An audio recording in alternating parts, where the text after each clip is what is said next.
자, 이번 시간은 우리 50페이지 책임감 있게 글쓰기 라는 단원인데 그렇게 어렵지는 않은 단원, 좀 짧은 단원이고 일단 51페이지 알아두기를 잠깐 보면 자, 봅시다. 일단 보면 글쓰기가 독자와 사회에 미치는 영향 크죠? 그죠? 우리 요즘 뭐 신문 기자 같은 경우도 이제 기사 때문에 여론이 왔다 갔다 하는 경우가 많기 때문에 당연히 개인이나 집단은 사회 안에서 서로의 생각이나 의견을 주고받고 이를 상호작용 통해서 사회는 발전해.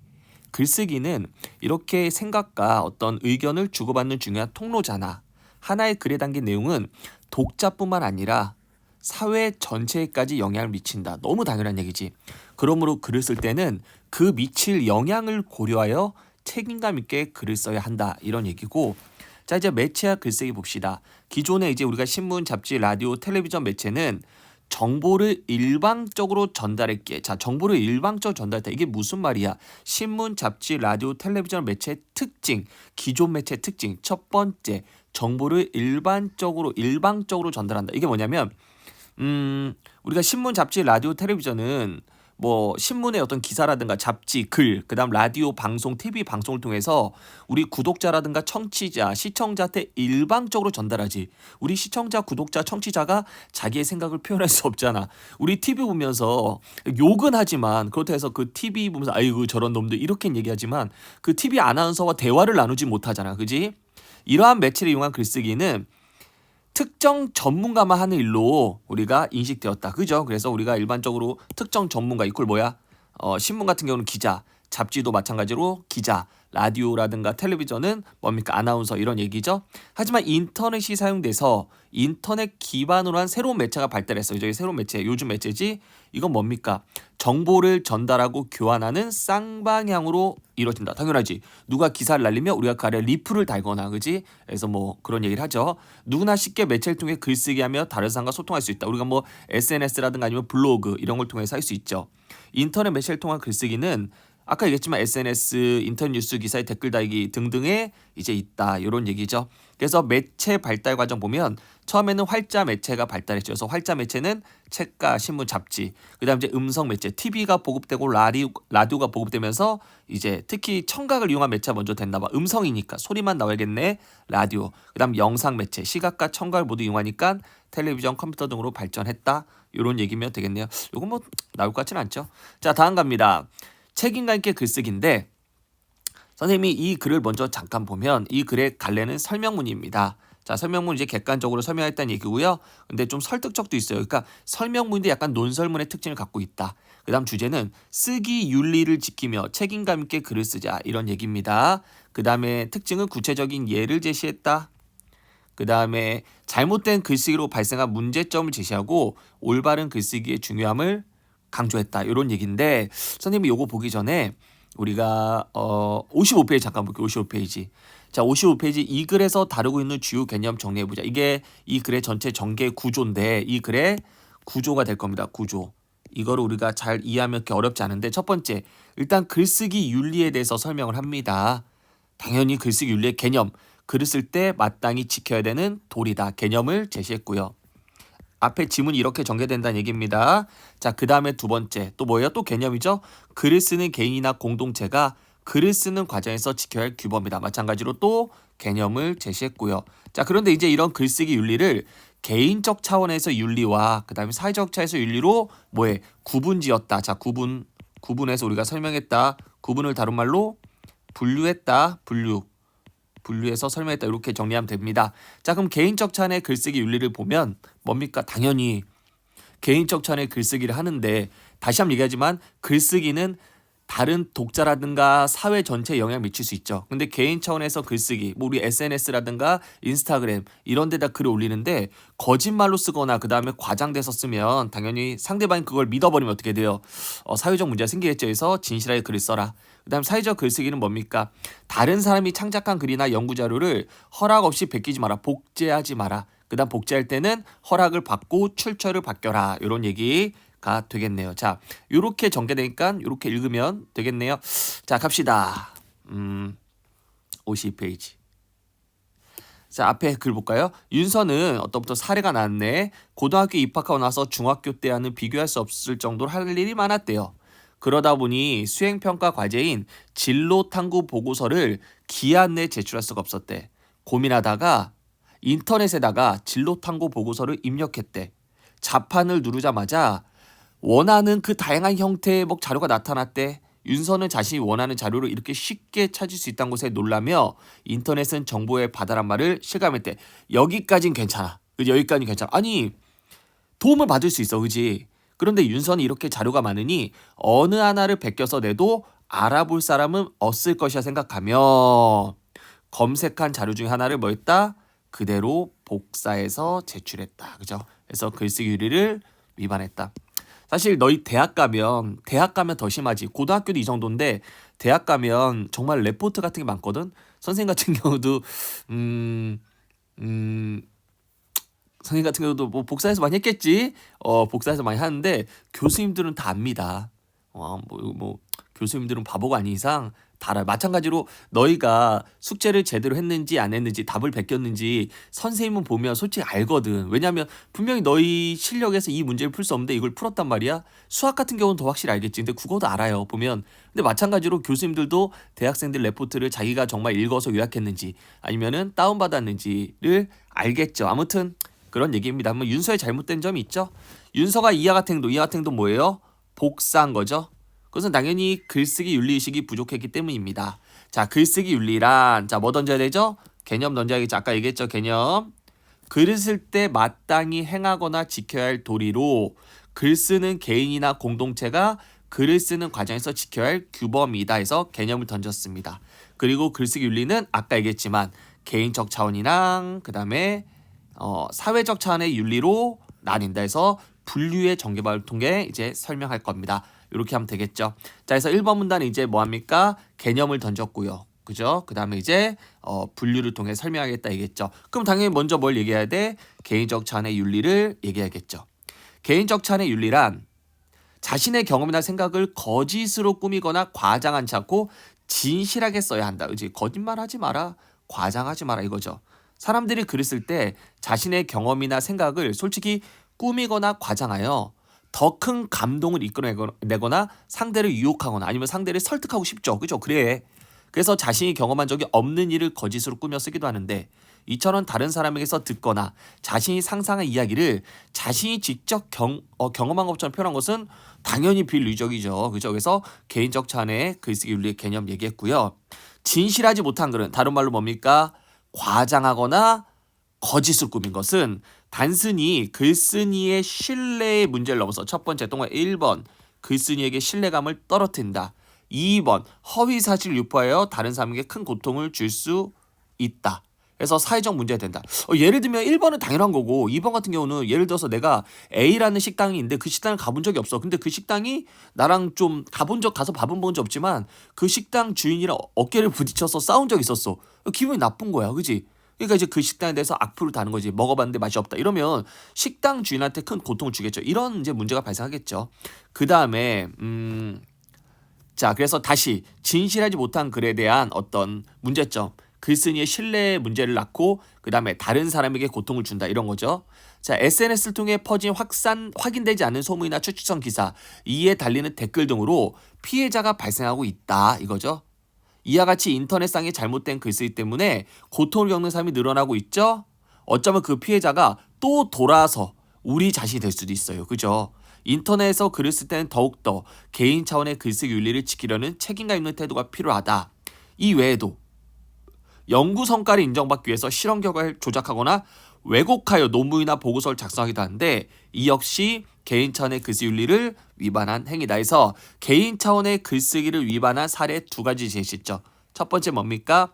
SNS를 통해 확인되지 않은 소문이나 기사를 댓글을 단다. 그죠? 두 번째, 연구 성과 인정받기 위해서 실험 결과를 조작하거나 왜곡한다. 이렇게 두 가지 사례를 통해서 다른 피해자가 발생한다. 이런 얘기입니다. 그래서 여기까지가 바로 개인적 차원의 글쓰기 윤리를 지키지 않았을 때의 문제점을 제시했습니다.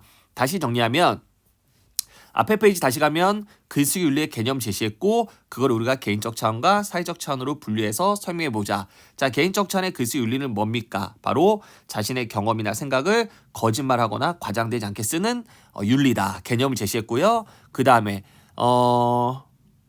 그렇게 했을 때 만약에 진실하지 못한 글을 썼을 때 문제점 두 가지.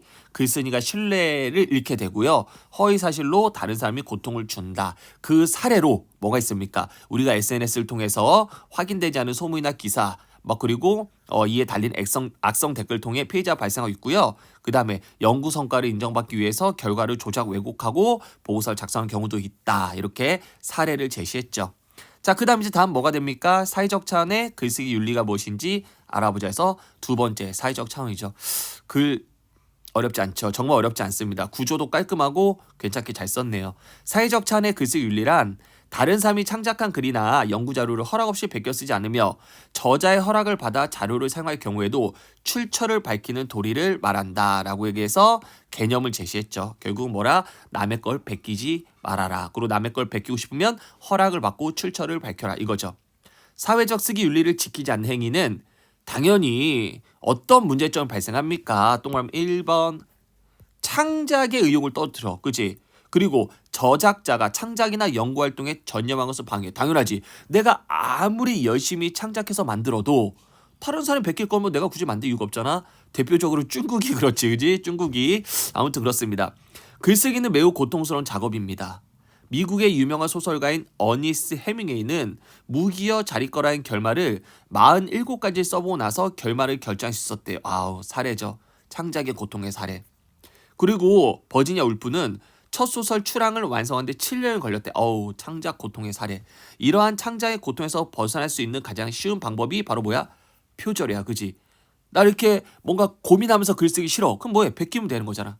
표절은 작가의 고통스러운 작업으로 탄생한 영웅이 깃든 작품을 순식간에 나의 창작물로 바꾸는 행위야. 표절에 대한 개념. 이러면 안 되지. 얼마나 달콤한 일인가. 정말 달콤하니? 절대 달콤하지 않죠? 반어법입니다. 뭐가 달콤합니까?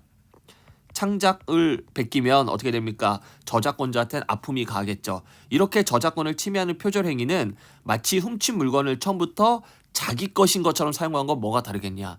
똑같다. 그죠? 서리법. 똑같다. 다른 사람 거를 자신의 것으로 생각해서 쓰면 안 된다. 이런 얘기죠. 실제로 사회적으로 꽤 알려진 사람이 다른 사람의 논문을 표절하자요. 부정한 방법으로 학위를 취득했다가 망신을 당한 일이 솔직히 많아요. 이는 표절에 대한 우리 사회의 윤리의식이 부족하다는 것을 보여줍니다. 특히 논문 같은 것에서 상당히 많죠. 자, 여기까지가 사회적 차원의 글쓰기 윤리를 지키지 않았을 때의 문제점입니다. 마지막 정리합시다. 글쓰기는 사회 구성원이 서로 의견을 교환한다는 점에서 상호작용합니다. 상호작용 주고받는다.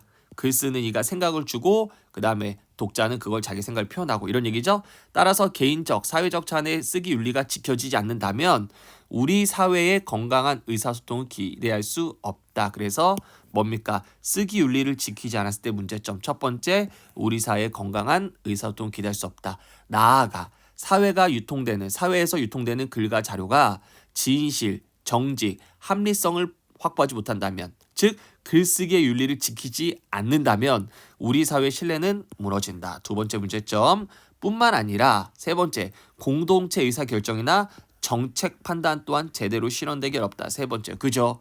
거짓말, 말도 안 되는 어떤 거짓말의 어떤 글들을 막 제시하면 우리 정책을 집행하는 사람들이 그게 당연히 여론인 줄 알고 믿고 정책을 잘못 집행할 수도 있어. 그지? 예를 들어서 기자가 예를 들어서 뭐 할까요?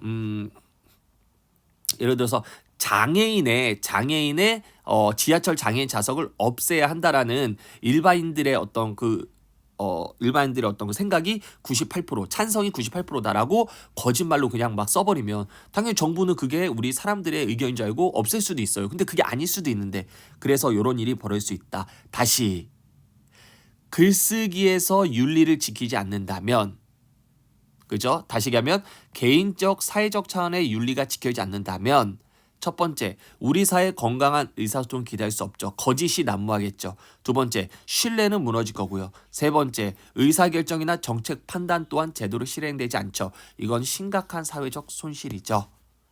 그러니까 이제 우리는 이제 글쓰기 윤리가 무엇인지 그것을 지키는 일이 얼마나 중요한지 알게 됐잖아. 글쓰기 윤리라는 말이 어렵게 느껴질지 모르지만 쓰기 윤리를 지키며 책임감 있는 태도로 글을 쓴다는 것은 사실 어려운 건 아니야. 그지? 개인적인 차원에서는 거짓말하지 않고 과장하지 않고 사회적 차원에서는 아까 뭐라 그랬죠? 남의 것을 베끼지 않고 굳이 남의 것을 인용하고 싶으면 허락을 받고 출처를 밝히면 되는 거지. 그래서 이거 다시 정리하면 자신의 생각을 진실하게 표현하고 다른 사람의 권리를 존중하는 태도로 글을 쓰면 되잖아. 특히 인터넷처럼 파급력이 강한 매체에 글을 쓸 때는 글이 독자와 사회에 미치는 영향을 생각하며 신중한 태도로 글을 써야 돼. 나와 남을 모두 배려하는 책임감 태도로 글을 쓴다면 올바른 글쓰기 문화를 정착시킬 수 있고 우리 사회의 건강한 의사소통 문화도 만들어갈 수 있다. 그래서 결과 뭐야? 글쓰기를 지킨다면 올바른 글쓰기 문화를 정착시킬 수 있고 건강한 의사소통 문화도 만들 수 있다. 뭐 당연한 얘기죠. 이렇게 얘기를 했습니다. 여기까지 됐고요. 우리 다시 앞으로 돌아와서 선생님이 날개 부분만 잠깐 읽도록 할게요. 먼저 우리 제재 구조도 볼까요? 첫 번째, 글쓰기 윤리의 개념과 분류. 우리 여기까지 처음 부분 했죠? 두 번째, 가운데 개인적 차원에서의 글쓰기 윤리, 사회적 차원에서의 글쓰기 윤리를 지키지 않았을 때의 문제점을 제시했었죠. 다시 한번 정리하면 첫 번째 가운데에서는 먼저 개인적 차원의 글쓰기 윤리를 개념을 얘기했고요. 글쓰기 윤리의 개념을 얘기했고요. 그 다음에 그거를 하지 않았을 때의 뭐가 나왔습니까? 문제점. 그죠? 몇 번? 1번. 그 다음에 2번 제시했고요. 그 다음에 그런 사례 예시 두 가지를 제시했고요. 그 다음 또 사회적 차원의 글쓰기 윤리의 개념 제시했고요. 그 다음에 그거를 하지 않았을 때 문제점. 1번. 개인의 창작 의욕을 떨어뜨린다. 그죠? 이건 하나밖에 없나? 그 다음에 사례 제시했죠. 창작 고통의 사례입니다. 창작 고통의 사례. 이거 되게 중요한 건데 뭐가 중요하냐면 위의 사례는 개인적 차원의 글쓰기 윤리를 지키지 않은 사례고 아래 이 두 가지 사례는 사회적 차원의 글쓰기 여기죠. 사회적 차원의 글쓰기 윤리를 지키지 않은 사례가 아니라 정말 창작의 고통을 보여주는 사례를 썼습니다. 이건 다른 겁니다. 오케이? 그 다음에 됐네요. 여기까지나 마지막 정리해서 정리는 뭡니까? 우리 다시 앞으로 돌아와서 정리는 글쓰기 윤리를 지키며 책임감의 태도로 글을 써야 한다. 이렇게 정리하면 되겠네요. 자, 우리 53페이지 쓰기 윤리를 지켜야 하는 이유입니다. 그죠? 아까 얘기했지만 개인적 글쓰기 윤리였을 때는 진실하지 못한 글, 즉 개인적 글쓰기 윤리를 지키지 못했을 때는 신뢰감을 잃게 되고요. 타인에 큰 고통 줄 수 있다. 아까 그죠? 1번, 2번 요게 얘기한 거고요. 저작권 침해하는 이건 사회적 글쓰기죠. 우리 저작권자의 창작 의욕을 떨어뜨리고요. 그 다음에 저작권자가 창작이나 연구활동에 전념한 것을 방해한다. 뭐 솔직히 똑같은 얘기죠. 이런 얘기입니다. 자, 그 다음에 우리가 다음 54페이지 올바른 글쓰기를 했을 때 얻을 수 있는 결과. 글쓰기 태도는 뭡니까? 아까 두 가지 정리하며 개인적 차원에서는 자신의 생각을 과장되지 않고 진실하게 표현하고 두 번째 사회적 차원에서는 뭡니까? 다른 사람의 권리를 존중해서 베끼지 않는다. 이런 얘기죠. 그 다음에 독자 사회에 미치는 영향을 생각하며 신중히 쓴다. 그 다음에 그렇게 했을 때 결과 맨 아래 이거 두 가지 나왔었죠. 뭡니까? 올바른 글쓰기 문화가 정착되고요. 건강한 의사소통 문화를 만들어갈 수 있다. 이런 얘기 정리하면 되겠네요. 이런 거 있잖아요. 이런 거 지문에 여기 지문 여러분 보시면요. 이런 거 이렇게 어떤 문단 소재가 문단이 시험 문제가 나올 수 있기 때문에 이런 거는 꼭 외워주셨으면 좋겠습니다. 자, 그래서 1번 다시 한번 주요 개념 정리를 했고요. 그 다음에 글쓰기 윤리 기준으로 다음 사례 평가해 보고요. 우리 사회에 미칠 영향. 대학 교수는 어떤 기업의 상품에 포함되는 물질이 인체에 유해하다는 사실을 알고서도 조작했다. 이거 우리 무슨 차원이었죠? 개인 차원의 글쓰기를 위반했죠. 우리 아까 개인 차원의 글쓰기 다시 돌아가면 어디 있었습니까? 사례 두 번째 있었죠? 이거죠. 실험 결과를 조작 왜곡했다. 이러면 당연히 뭡니까? 그 사람의 이 대학 교수 앞으로 이 대학 교수의 글에 신뢰성이 떨어질 거고 두 번째는 피해를 당하는 사람들이 생길 겁니다. 그죠? 상품이 포함된 물질이 인체에 유해하다는 사실을 알고선요 결과를 조작해서 보고서를 작성했으면 기업의 이윤을 위해서 그럼 뭡니까? 인체에 유해하다는 사실을 가만히 있었죠. 그 속였겠죠. 그러면서 인체에 유해하는 유해 물질이 있다 없다? 없다라고 그죠? 연구조사했겠죠. 그럼 피해는 누가 입어요? 기업이 입어요? 아니면은 우리 소비자가 입어요? 당연히 소비자가 피해를 입겠죠. 그죠? 그거 먹고 마탱이 가겠죠. 이런 얘기입니다. 그래서 당연히 그거를 산 사람들의 건강 문제가 생길 수 있겠죠. 두 번째, 유명 작가 땡땡땡은 외국 유명 작가 쓴 소설 일부를 문장 그대로 베껴서 완성한 다음에 자기 거로 발표했대요. 아이고야, 이건 뭡니까? 사회적 차원, 그죠? 이건 사회적 차원에서죠. 그래서 출처를 밝히지 않고 작가의 소설 일부를 그대로 표제했기 때문에 사회적 차원의 윤리를 위반했다. 이렇게 되면 아까 선생님 뭐라고 했죠? 당연히 유명 작가들 이런 사람들은 저작권자들은 당연히 창작 의욕이 확 떨어지겠지. 그죠? 그다음 독자의 실망감 느끼겠죠? 세 번째, 고등학생 땡땡땡은 친구의 글을 자신의 경험 바탕으로 한 조언을 담아 다시 상단 게시판에 올라온 친구의 글에 자신의 경험을 바탕으로 한 조언을 담아 댓글을 썼다. 이거는 잘 지킨 거죠. 근데 여기서 자신의 경험이 만약에 거짓말이었다는 문제지만 이건 실제 자신의 경험이니까. 그럼 어떻습니까? 자신의 경험 바탕으로 진실하게 썼기 때문에 개인 차원의 글쓰기를 잘 지켰죠. 그러면 당연히 친구였던 문제 해결에 도움이 되겠죠. 이건 3번은 당연한 게 너무 좋은 얘기죠. 여기까지입니다. 나머지는 그냥 우리가 한번 연습해본 거니까 해보면 될 것 같습니다. 자, 여기 우리 책임감 있게 글쓰기까지였습니다. 수고 많았어요.